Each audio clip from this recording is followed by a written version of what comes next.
Gerard, welcome to Silver Hills. I will speak to you in English við þýðum þetta svo í endursýningunni í kvöld.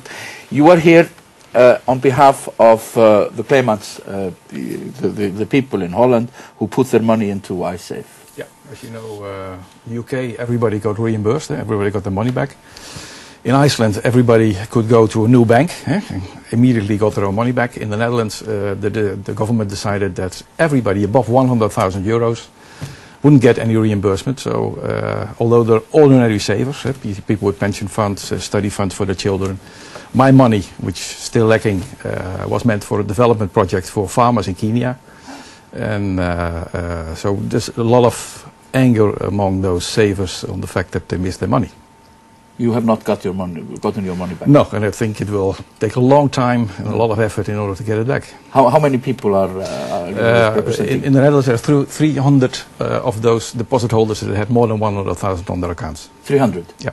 And you are here for a meeting in Landsbanki. Yes, yes. You told me yesterday that Landsbanki is a mess.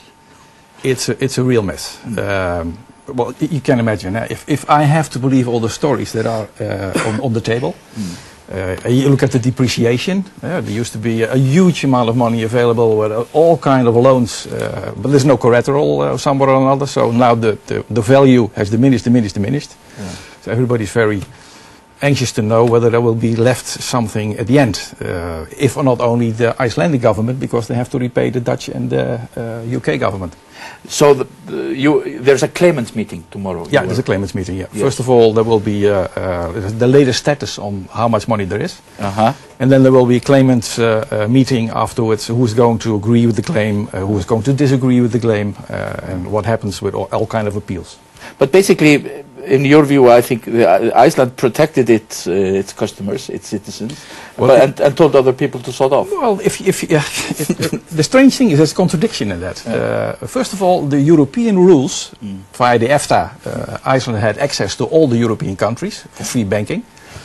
That was made possible because of those rules. But those same rules apply when you are closing down, because if you nationalize it, then the rules say, well, you can't nationalize it without taking into account the interest of all the other savers. So if you do something for the Icelandic people, you have to do exactly the same for all the other people.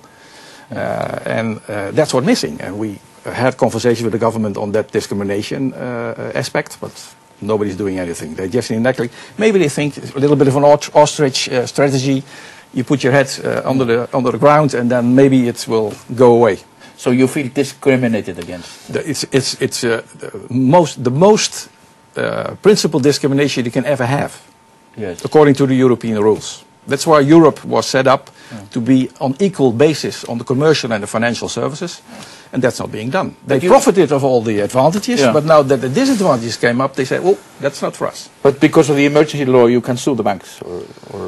We can. The only thing that was done was that the deposits were primary, but sorry to say, it was not for the depositors that was done. It was done for the fact that Iceland could get the money back, easily the money back that they had to pay to the Dutch and the UK government. But there's a very different perception of this thing in Iceland than in Holland. And I think the lack there, and you can see a lot of things happening. I've got a little distance to what's happening in Iceland, and what I see is there's a lot of misinformation. And I think that's part of lack of leadership in such a situation. And of course nobody's educated for such situations, let's be honest. But on the other side, what I see and what I have as experience in my own labor and political career. If you were a politician on a local level yourself. Exactly, and I used to be a union leader in the Netherlands, so I know something about how things are being done.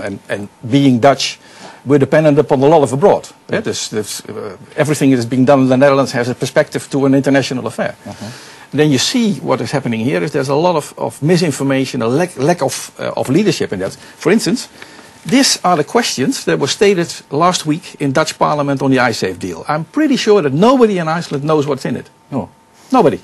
What's in it? Yeah. For instance, there's a concern with Dutch Parliament members about the status of Iceland. If they are really capable of paying it. Yeah. So they are worried about us. They worry about you. Yeah.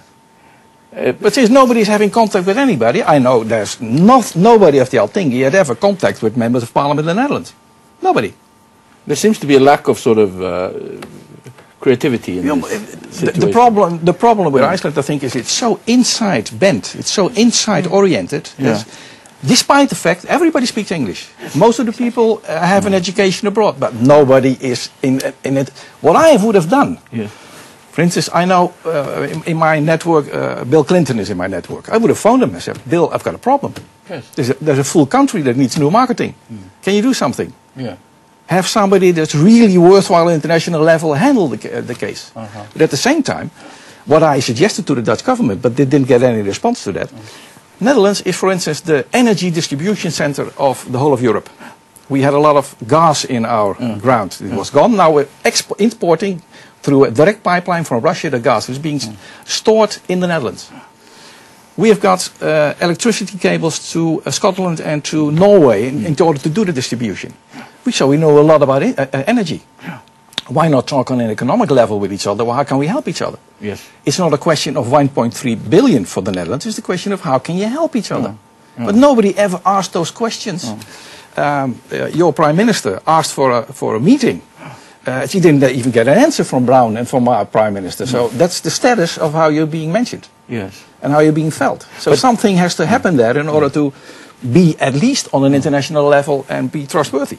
But people in Iceland, they feel betrayed and hurt because they have to pay the debts of a private bank. Yeah, kill those guys that did it for you, not literally but figuratively in that sense, because there are some people that made it do. If I believe all the things about supervision, and risk management, and lack of collateral, something happened. So the supervision that was lacking. And let's be honest, in a democracy, you're to blame for everything else that happens during the past. Yes. So your leaders fucked up, so to say. So now you got in a problem. Let's not talk about the fact that the problems were there. You have to solve that. You have to take care of that. But what are we going to do for the future? That's the main focus. That's the energy. Gerard, good having you on the program and to hear your viewpoints. Þetta viðtal verður textað í útsendingunni hérna í kvöld. Ég þakka ykkur fyrir að vera með mér hérna. Ég á eftir að fá tvo gesti, Stefán Ólafsson og Andra Geir Ari Bjarnason.